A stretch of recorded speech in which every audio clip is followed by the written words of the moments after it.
As he promised, President Trump plans to shut down the U.S. Department of Education. Even if an act of Congress is needed to fully abolish the agency, the White House says Trump's executive order will turn education over to families instead of bureaucracies and eliminate a department that has failed American students.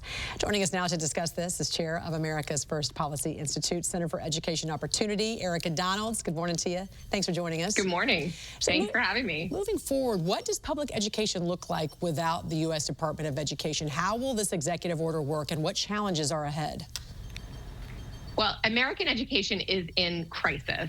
As we know, only 30% of our students are reading and doing mathematics proficiently on grade level. And so this is a long overdue reform to push the accountability and the funding, frankly, down to the states, where voters can hold those folks accountable for the academic performance of their students.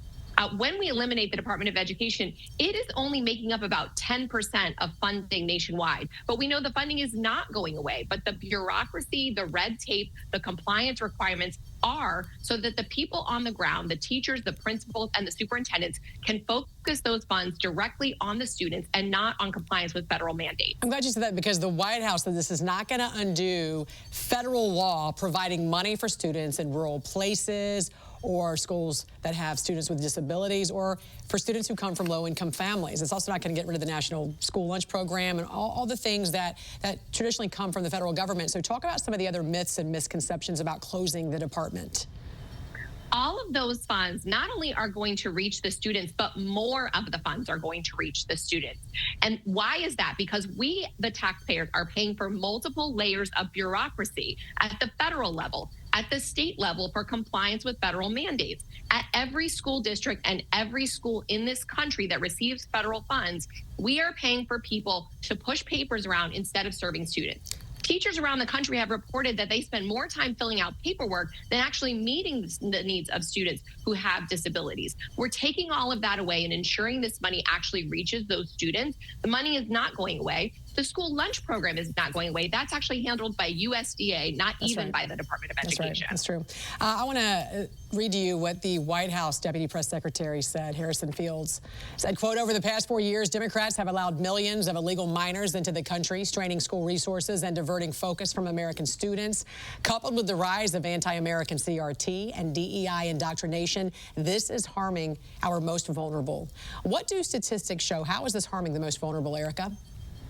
Well, research clearly shows that when you have an influx of immigrants into any education system, and this is worldwide research, teachers are having to move slower to get those students caught up. If they are not English-speaking students, which we know most of them are not only do we have to divert the teacher's attention to those students to catch them up on new material, but also instead of hiring math tutors or reading tutors for our students that are behind, we have to hire ELL, people to teach them English, social workers. And so we're seeing those resources diverted tremendously, especially in areas where a large influx of immigrants have come in.